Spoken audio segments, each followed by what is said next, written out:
또 그들에게 이르시되 내가 진실로 너희에게 이르노니 여기 서 있는 사람 중에는 죽기 전에 하나님의 나라가 권능으로 임하는 것을 볼 자들도 있느니라 하시니라.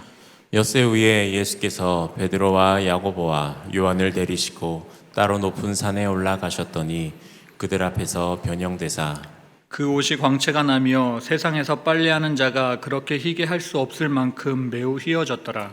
이에 엘리야가 모세와 함께 그들에게 나타나 예수와 더불어 말하기를 베드로가 예수께 고하되 랍비여 우리가 여기 있는 것이 좋사오니 우리가 초막셋을 짓되 하나는 주를 위하여 하나는 모세를 위하여 하나는 엘리야를 위하여 하사이다 하니. 이는 그들이 몹시 무서워하므로 그가 무슨 말을 할지 알지 못함이더라. 마침 구름이 와서 그들을 덮으며 구름 속에서 소리가 나되 이는 내 사랑하는 아들이니 너희는 그의 말을 들으라 하는지라. 문득 둘러보니 아무도 보이지 아니하고 오직 예수와 자기들 뿐이었더라. 그들이 산에서 내려올 때에 예수께서 경고하시되 인자가 죽은 자 가운데서 살아날 때까지는 본 것을 아무에게도 이르지 말라 하시니. 그들이 이 말씀을 마음에 두며 서로 문의하되 죽은 자 가운데서 살아나는 것이 무엇일까 하고 이에 예수께 묻자와 이르되 어찌하여 서기관들이 엘리야가 먼저 와야 하리라 하나이까. 이르시되 엘리야가 과연 먼저 와서 모든 것을 회복하거니와 어찌 인자에 대하여 기록하기를 많은 고난을 받고 멸시를 당하리라 하였느냐. 그러나 내가 너희에게 이르노니 엘리야가 엘리야가 왔을 때 왔을 때 기록된 바와 같이 사람들이 함부로 대우하였느니라 하시니라. 아멘. 예수님은 3명의 제자를 데리고 따로 높은 산에 올라가셨습니다. 그 산이 어디인지 정확히 알 수는 없지만 그저 그곳에서 예수님이 변화되셨다고 해서 그 산이 변화산이라 불린다라고 하는 것을 우리는 알 뿐입니다. 그렇다면 예수님은 왜 그 세 제자를 데리고 그 높은 산에 올라가셨던 것일까요? 그들의 인내심을 키워주기 위함이었을까요? 아니면 오르는 동안 그들 안에 있던 그 세상 염려와 걱정 그리고 잡념들을 싹 다 잊어버리게 하려고 그 산에 오르셨던 것일까요? 그것도 아니면 세상과 완전히 단절되기 위하여 분리되기 위하여 그 산에 오르셨던 것일까요?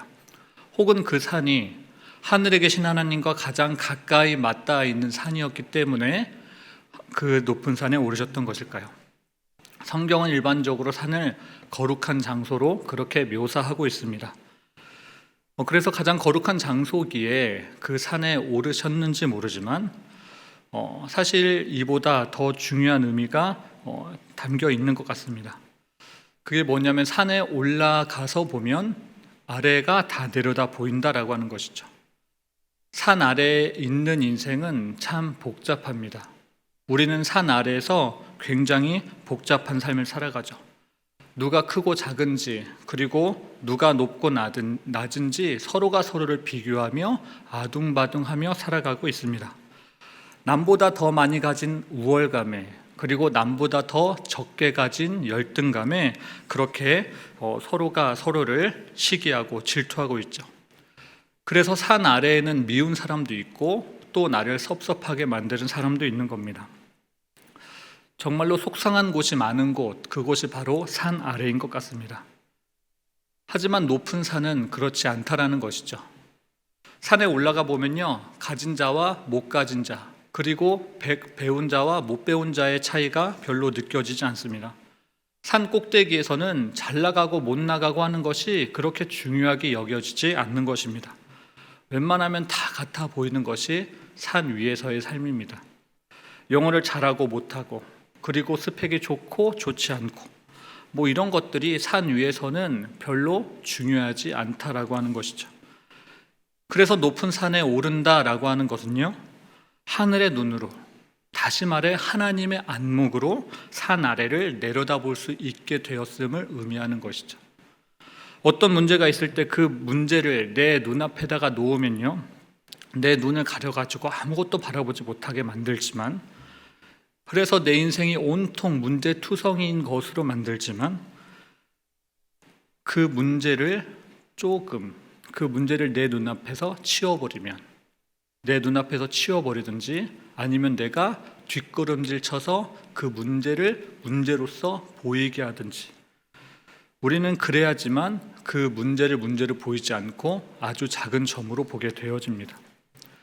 그런 점에서 가장 좋은 곳이 어디냐? 그곳이 바로 산 위라는 것이죠. 산 위에 올라가서 내려다보면요, 내 문제가, 그렇게 크게 보이던 문제가 작은 점에 불과하다라고 하는 그 사실을 알게 되어지는 겁니다. 산에 올라가는 이것을 우리의 그 신앙적인 표현으로 바꿔 말해보면 하나님 자리에 서는 것이다, 그렇게 바꿔 말할 수 있을 것입니다. 그 하나님의 자리에 서 보면 보는 시야가 완전히 달라 보이게 되는데, 내가 그렇게 세상에서 추구하던 그 가치들 역시 함께 달라지게 된다라고 하는 것입니다. 예수님이 제자들을 데리고 그 산 꼭대기에 올라가셨던 이유가 바로 이것이 아닌가 싶습니다. 하나님의 안목으로 세상을 보게 하기 위해서, 그것을 제자들로 하여금 가르쳐주기 위해서 산에 오르셨던 것이 아닌가 싶습니다. 그런데 왜 하필 그 3명의 제자들이었는가라고 하는 것이죠. 오늘 본문은 그 세 제자의 이름을 베드로, 야고보, 그리고 요한이라 그렇게 밝히고 있는데, 예수님은 그 세 제자를 회당장 야이로의 딸을 살리실 때도 데려가셨고요, 그리고 겟세마네 동산에서 기도하실 때도 그들만 데리고 가셨습니다. 그 세 제자는 이른바 수제자라 불리는 그러한 사람들인데, 이렇게 볼 때 그 세 제자는 12명 가운데 특별히 더 택함 받은 그러한 제자라 그렇게 봐도 무방할 겁니다. 그리고 어쩌면 그들에게 우리가 알지 못하는 또 다른 특권이 그들에게 주어져 있었는지도 몰라요. 우리가 알지 못하는 영향력, 그 세 제자에게는 아마 있었을 겁니다. 그런데 여러분, 예수님이 그 세 제자를 이 변화산에 데리고 올라가셨다라고 하는 그 이유는요, 이 관점만 있는 것이 아닙니다. 다른 관점으로도 우리는 충분히 해석해 볼 수 있어야 돼요. 그 관점이 뭐냐면, 그 12명의 제자들 가운데 가장 많이 변화되어야 할 그 제자들이 이 3명의 제자들이었다라고 하는 겁니다. 다른 말로 하면, 이 변화산의 사건이 없었으면, 변화산의 경험이 없었으면 도저히 변화되기 어려운 사람들, 그들이 아마 이 세 제자였을지 모릅니다. 우리는 누군가를 변화시킬 때 자주 말로써 변화시키려고 할 때가 있습니다. 그런데 예수님은요, 그들을 향해 변화되어야 한다고 그 어떤 말도 하지 않으세요.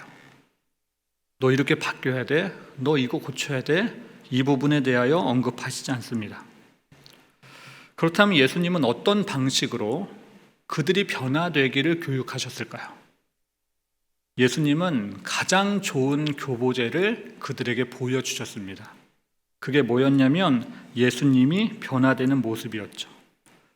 이로써 우리가 알 수 있는 것은 변화는 말로써 되는 게 아니다라고 하는 겁니다.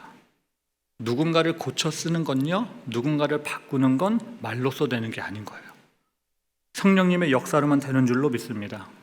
성령님이 우리 가운데 깨달음을 주셔야지만, 우리가 그 깨달음을 깨닫게 되어야지만 우리 가운데 비로소 변화가 생겨지는 것입니다. 그렇다면 이 깨달음은 어디서 얻게 되어지는 걸까요? 그게 예배의 현장이고 말씀의 현장이고 기도의 현장입니다. 그 현장에서 우리는 성령님으로부터 오는 그 깨달음을 받게 되어지는 것이죠. 그때 우리는 거룩한 영으로 말미암는 그 변화의 시작을 하게 되실 겁니다. 이어서 예수님이 변화되신 그 장면을 한번 살펴보도록 하겠습니다. 그 첫 번째 장면을 보면 예수님이 입고 있던 그 옷에서 광채가 났다라고 하는 것을 알 수 있습니다. 이게 완전한 영광의 모습인데, TV에서 홍보하는 그 어떤 표백제로도 그 예수님의 옷을 깨끗하게 할 수 없습니다. 그 어떤 명품을 취급하는 세탁소라고 해도 사람이 입고 있는 그 옷에서 발광체를 낼 수 없다라고 하는 것이죠. 만약 그 당시에 기네스북이 있었다라고 한다면 지금까지 그 기록이 깨어지지 않을 정도로 가장 완전 무결한 아름다운 옷, 가장 빛나는 옷, 그것이 이때 예수님이 입고 있었던 옷이었을 겁니다. 그 영광스러운 변화를 그 3명의 제자가 직접 눈으로 목격하게 되었습니다. 이어서 두 번째 장면을 보면, 두 번째 장면에는 엘리야와 모세라고 하는 그 구약의 입지전적인 인물이 나옵니다. 그들이 예수님 곁에 서 있었는데 그 당시 예수님의 제자들은 오직 구약 성경에 대해서만 알고 있었습니다. 신약 성경이고 뭐고 그들은 아무것도 몰랐어요. 그들이 알고 있던 그 구약 성경에는 크게 율법과 선지서로 나뉠 수 있는데, 율법의 대표가 바로 모세고 또 선지서의 대표가 바로 엘리야였습니다. 그래서 유대인들에게 있어 모세와 엘리야라고 하는 그 두 인물은요, 그냥 일반인이 아니었습니다. 그런데 그 두 인물이 지금 누구 곁에 있죠? 예수님 곁에 있는 겁니다. 그리고 그 모습이 얼마나 장엄했던지 그 세 제자들이 그 모습을 보고 무서워했다, 성경은 그렇게 이야기합니다. 하나님의 임재가 임하는 현장이 바로 그러한 것 같습니다. 하나님의 임재 앞에 서면 그 누구도 숨도 쉴 수 없을 만큼 그러한 압도를 당하게 되어진다라고 하는 것이죠. 그게 바로 하나님으로부터 오는 거룩의 힘입니다.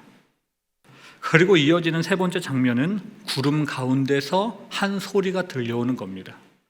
그 소리에 대해 오늘 본문은 이렇게 이야기합니다. 7절 말씀을 다 함께 읽어보겠습니다. 시작. 구름이 와서 그들을 덮으며 구름 속에서 소리가 나되 이는 내 사랑하는 아들이니 너희는 그의 말을 들으라. 아멘. 여기 나오는 이는 내 사랑하는 아들이니 라고 하는 표현은 예수님에게 이렇게 들렸을 겁니다. 너는 내 아들이다. 그리고 이는 내 사랑하는 아들이니 라고 하는 이 말은 주변에 있던 제자들에게 이렇게 들렸을 거예요. 예수님이 내 사랑하는 아들이다. 예수님이 누구인지 가르쳐주는 그러한 말이다라고 하는 것이죠. 우리는 그동안 이 말을 아무렇지 않게 들어왔지만 율법을 대표하는 모세, 그리고 선지서를 대표하는 엘리야에게는 굉장히 엄숙한 말로 들렸을 겁니다. 왜냐하면 그들은 하나님을 아버지라 부르지 못했거든요. 하나님을 아버지라 부른 적이 단 한 번도 없습니다. 그리고 그들 보고 하나님도 너는 내 아들이다 그렇게 말하신 적이 한 번도 없어요. 오직 예수님만 하나님을 아버지라 부를 수 있었고, 또 하나님만 예수님을 내 아들이라 그렇게 부를 수 있었습니다. 이거 정말 놀라운 사실 아닙니까? 오직 예수님만 하나님을 아버지라 부르고, 하나님만 예수님을 내 아들이라 부르고. 그런데 너무나도 은혜로운 건요, 이 예수님에게 일어났던 변화가 오늘날 우리들에게도 동일하게 이루어졌다라고 하는 겁니다. 예수님과 함께 있었던 그 제자들에게도 마찬가지죠. 예수님을 믿기만 하면요, 우리도 얼마든지 하나님을 아버지라 부를 수 있게 되어졌습니다. 모세도 이루지 못한 걸, 엘리야도 이루지 못한 걸 예수님만 믿게 되어지면 하나님이 우리로 하여금 너는 내 아들이라, 너는 내 사랑하는 딸이라 그렇게 칭해 주신다라고 하는 것이죠.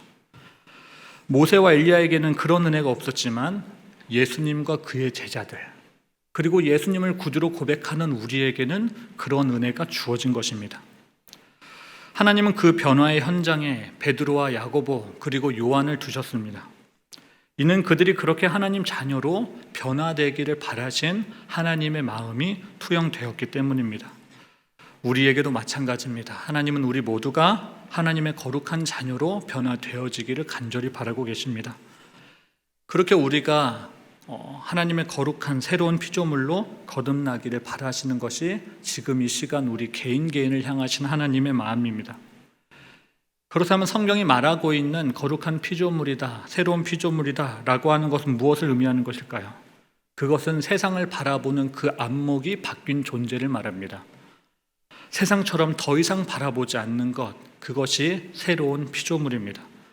더 이상 잘생기고 못생긴 것으로, 그리고 키가 크고 작은 것으로, 뚱뚱하고 날씬한 것으로, 그리고 돈 잘 벌고 못 버는 것으로, 똑똑하고 똑똑하지 못한 것으로 사람을 판단하지 아니하는 것, 그것이 바로 변화된 새로운 피조물입니다. 세상을 바라보고 사람을 판단하는 그 근본적인 기준이 완전히 바뀌어버린 존재, 그게 새로운 피조물이다라고 하는 것이죠. 그래서 더 이상 자기가 가지고 있는 육신의 눈으로 세상을 바라보지 아니하고 하나님의 눈으로, 하나님의 안목으로 세상을 바라보게 되어지는 겁니다. 이처럼 하나님의 안목이 생기는 것, 그것을 새로운 피조물이라고 하는데, 이것이 첫 번째 변화산이 우리에게 가져다주는 교훈입니다. 그러면 두 번째 우리에게 가져다주는 교훈이 무엇이냐? 그것은 8절 말씀을 통해서 우리가 살펴볼 수 있습니다. 8절 말씀을 다 함께 읽어보도록 하겠습니다. 시작. 문득 둘러보니 아무도 보이지 아니하고 오직 예수와 자기들 뿐이었더라. 아멘. 예수님과 함께 있으면요, 이러한 일들이 우리 가운데 일어납니다. 베드로 눈에는 예수님밖에 보이지 않고요, 야고보 눈에는 예수님밖에 보이지 않고, 또 요한 눈에는 예수님밖에 보이지 않는 겁니다. 이 세상 살아가는 우리 모두에게도 마찬가지죠. 예수님과 나밖에 보이지 않는 겁니다. 세상에 그 어떤 것도 보이지 아니하고 예수님과 나만 보이는 그러한 상태, 그것을 새로운 피조물들이 경험할 수 있는 겁니다. 세상이 아주 온갖 것으로, 아주 좋은 것으로 우리를 유혹할지 모르지만 변화된 존재는 오직 예수님과 나만 볼 수 있게 되어지는 것이죠. 소라운스러운 세상에서 예수님과 자기만 있는 겁니다. 우리가 죽을 때 그 죽음을 대신해줄, 그 죽음을 같이 해줄 아주 의리 있는 친구가 있으십니까? 그런 사랑 많은 가족이 곁에 있으신가요? 저는 아버지 돌아가셨을 때 함께 해주지 못했습니다. 그리고 제가 죽을 때에도 제 아내는 저와 함께 해주지 못할 거예요. 이 세상 그 어떤 사람도 내 죽음과 함께 해주지 못하는 게 바로 우리의 인생입니다.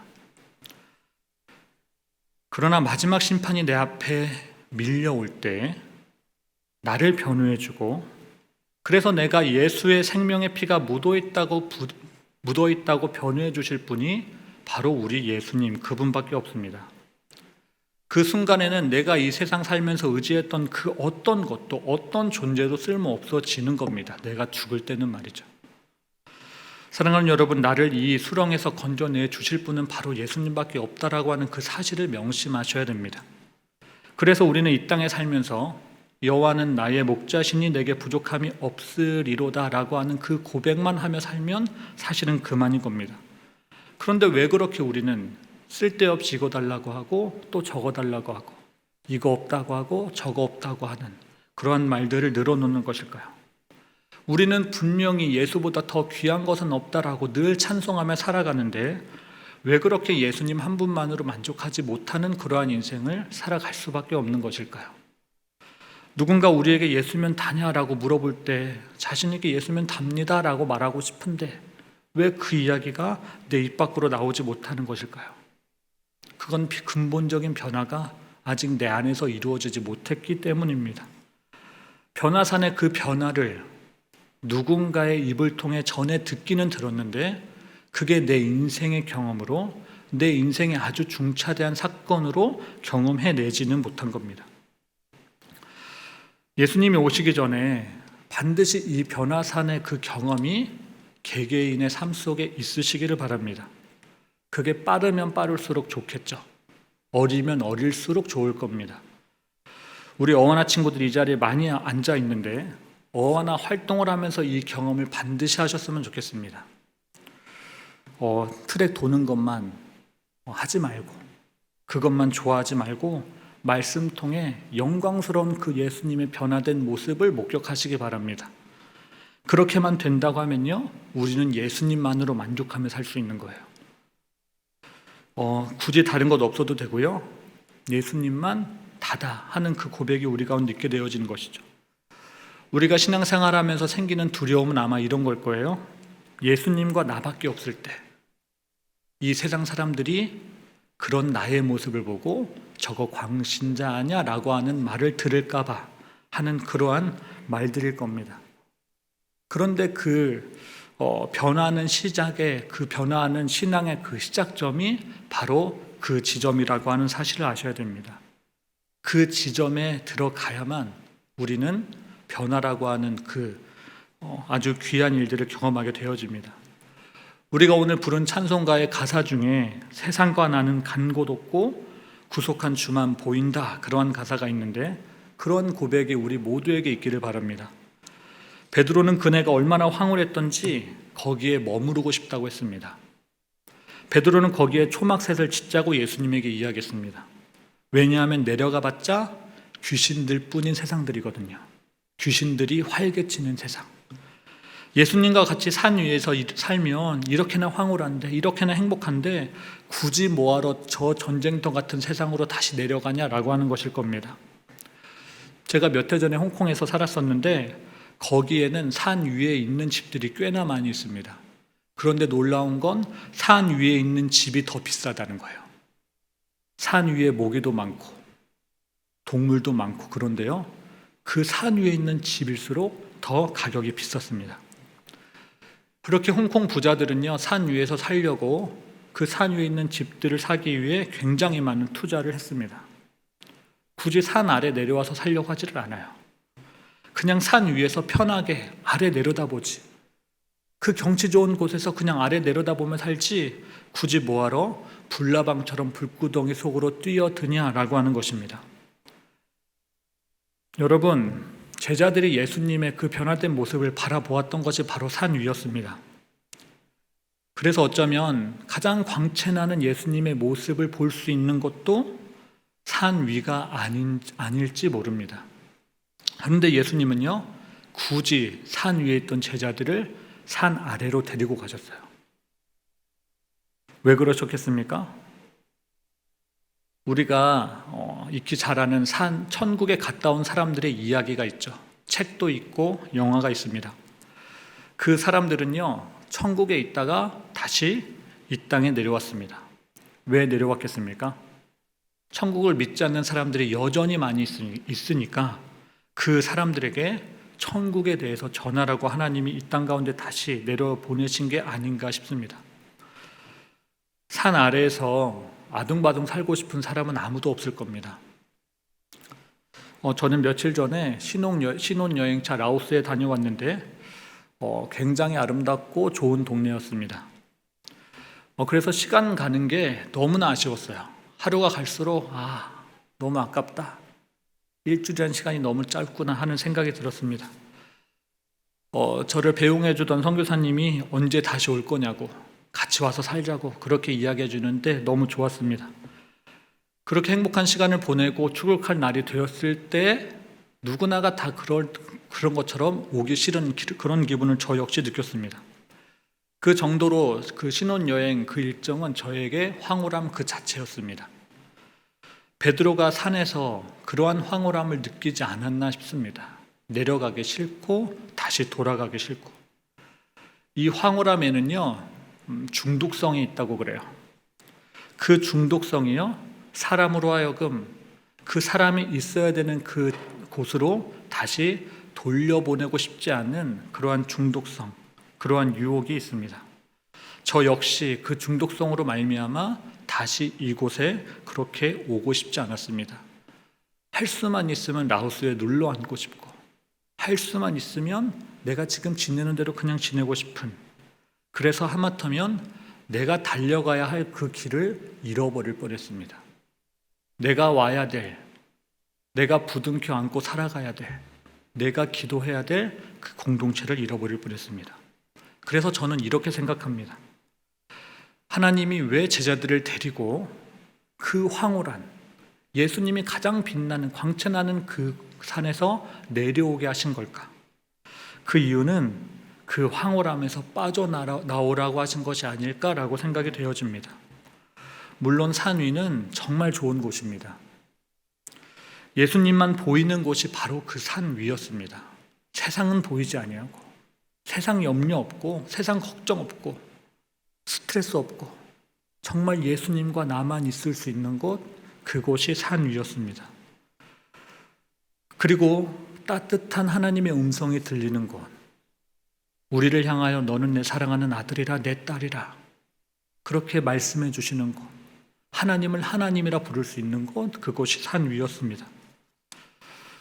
그래서 웬만하면 머무르고 싶은 곳, 그곳이 산 위입니다. 그런데 예수님은요, 거기에서 제자들을 데리고 나오셨습니다.